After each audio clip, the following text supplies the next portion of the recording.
La première fois qu'on lance Breath of the Wild, on est tout simplement subjugué. Subjugué par l'immensité du monde qui nous est offert. Subjugué par les mystères qui entourent ce monde. Subjugué par la diversité de gameplay qui nous est offert. Subjugué par... Le narrateur, tu fermes ta gueule maintenant. Ok, non, mais je me calme, ok. Non. Bon. L'histoire de ce jeu commence à la fin du réveil de ce mec, Link, un Ilien muet à la tenue de lutin verte, qui est en fait un enfant des bois, mais qui est en fait dans ce jeu le protecteur de la famille royale. Oui, ça va très loin. Ouvre les yeux, Link. Dieu, c'est toi. Et vite, Link, sors-toi de ce putain de sanctuaire, parce que tu sais, 1431, Jeanne d'Arc, des voix dans sa tête... Bref. Et wow.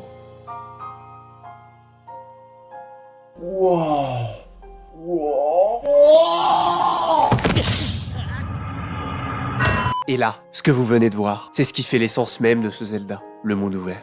Et c'est une des principales raisons pour lesquelles ce jeu est incroyable. Tu fais ce que tu veux. Si tu veux commencer par la fin, c'est-à-dire battre Ganon, tu peux. Si tu veux faire les 4 donjons principaux, tu peux. Si tu veux juste péter la gueule à toutes les espèces du royaume, tu peux. Si tu veux tourner un bon 60 FPS, tu peux pas. En tout cas sur Switch 1, parce que dorénavant, avec la Switch 2, c'est possible. Mais bon, 500 balles, 500. Et tout ça pourquoi? Pour jouer au même jeu qu'il y a 8 ans. Donc, s'agirait d'arrêter de prendre les gens pour des cons Nintendo. Personne va l'acheter, votre putain de console de merde.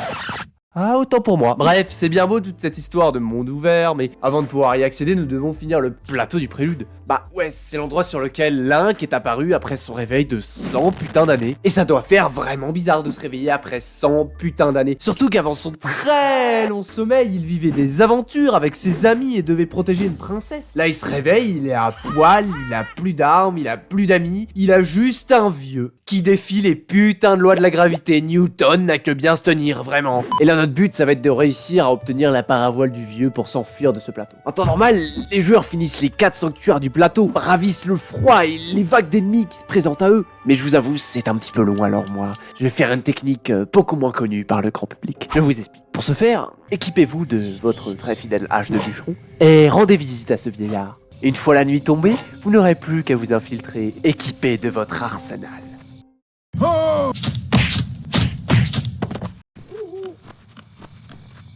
Dorénavant, vous pourrez glisser dans le ciel bleu d'Hyrule en toute tranquillité.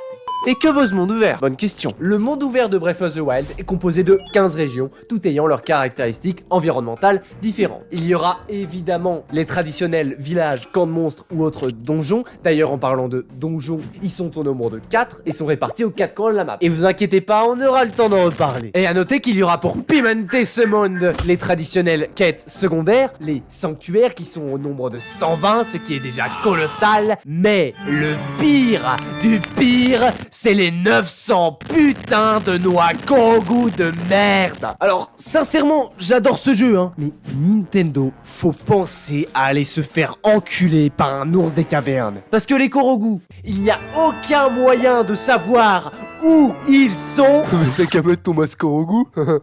T'es con. Bon, déjà, moi, ça m'a pas aidé. Et sérieusement, regardez-moi sa gueule. Je préfère sortir avec la tenue intégrale de Kingle dans la rue plutôt que de mettre ce masque dans un jeu. Et tout ça, pourquoi? Pour ça.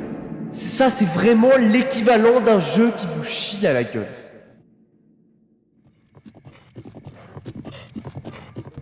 Les trajets à cheval. Peut-être les parties les plus relaxantes du jeu. Il me semble que j'adorais les trajets à cheval. Mais d'ailleurs, je les adore toujours. Et je sais pas trop comment ni pourquoi, mais le feeling que je ressentais à parcourir ces terres à très haute vitesse, ça me paraissait en fait comme presque réel. Comme si, en tant que joueur, on explorait un monde qui nous était inconnu jusqu'à présent. C'était si agréable les trajets à cheval. Ah oui, ce type, c'est... Oui, bon, ta gueule, c'est bon. Ce mec, c'est Terry, que vous pourrez trouver dans des relais qui sont au nombre de 15. C'était cool, les relais. Tu pouvais enregistrer puis nommer tes chevaux. Je vais l'appeler Pete. Tu pouvais personnaliser la coiffe de tes chevaux.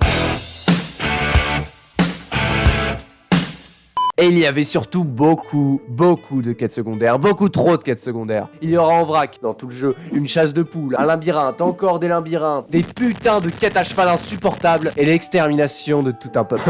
Comme les nazis, quoi. Non, c'est des monstres ensorcelés, oui, non, ouais, ça n'a rien à voir. Bon, trêve de niaiserie, tiens-toi prêt Ganon, nous sommes en route. Putain, un gardien, merde.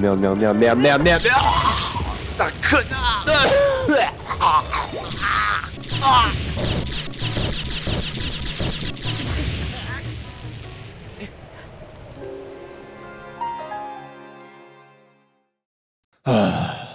Après 400 game over, 50 remises en question, 3 prises de rendez-vous avec un psychologue et une séance de Ouija pour essayer d'invoquer une aide divine, nous voilà enfin arrivés.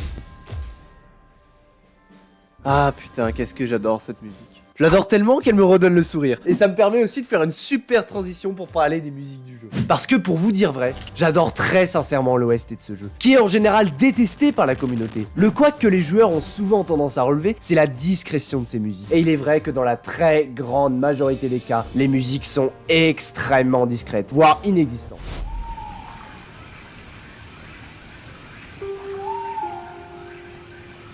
Et pour moi, attention, c'est pas vraiment un problème. Ça va contribuer au renouveau de cet opus, en écartant ces OST par rapport aux OST des épisodes précédents qui étaient plus orchestrales. Mais ça va aussi amplifier ce magnifique sentiment de liberté et de calme qui nous est offert par ce jeu. N'avez-vous jamais ressenti cette sensation si typique de tranquillité de ce jeu? Et si les musiques discrètes c'est pas votre cam, mais putain, il y a tellement d'autres musiques magnifiques qui passent tellement inaperçues. Je sais pas, le thème des relais, le thème des villages, le thème du boss final, le thème du trailer, les thèmes des sages. Putain, s'il y a vraiment un truc à retenir des musiques de ce jeu, c'est bien les thèmes des sages. Le thème de Revali.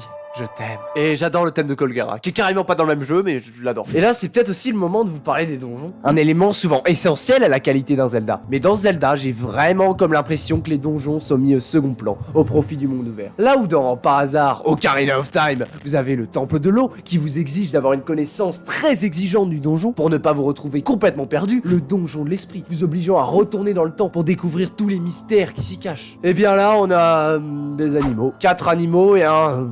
Je sais pas, j'ai pas d'inspi. Qui sont bouclables en à peine 40 minutes, avec une maîtrise relativement bonne du jeu. Et en plus, merde quoi, je sais que c'est original de faire des donjons dans des animaux, mais est-ce que pour être original, je deviendrais pédodentiste?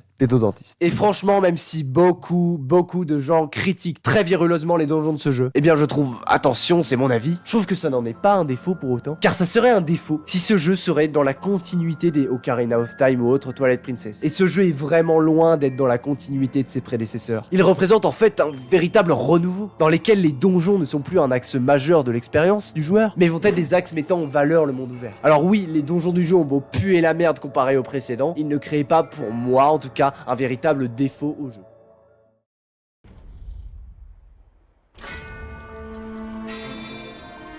Mais qu'est-ce que c'est que ça? Ganon, tu es ignoblement moche. Normalement, t'es censé inspirer peur et crainte, pas ressembler à Abraham Lincoln. Ah si quand même, dites-moi qu'il y a une ressemblance. Non, mais il y a quand même quelque chose.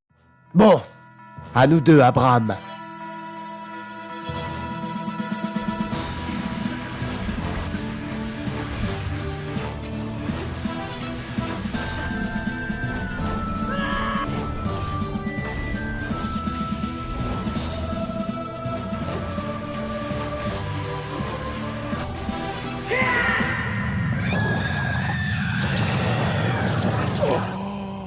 Oh mon Dieu! Abraham la créature maléfique! Nous l'avons poussé dans ses derniers retranchements.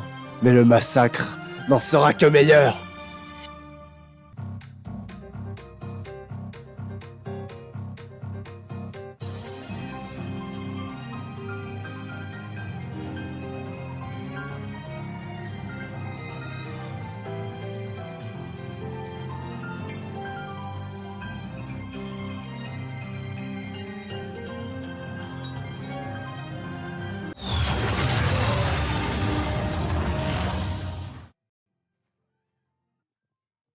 Quel jeu incroyable ce Zelda Breath of the Wild. Vous savez, tout ce que vous venez de voir dans cette vidéo, c'est ce pourquoi j'adore ce jeu. On y invente sa propre histoire. Ce qui se passe dans Zelda Breath of the Wild, c'est qu'on ne joue pas une aventure. On la vit. Comme si nous, joueurs, étions le héros de notre propre histoire. Et abonne-toi à la chaîne, putain!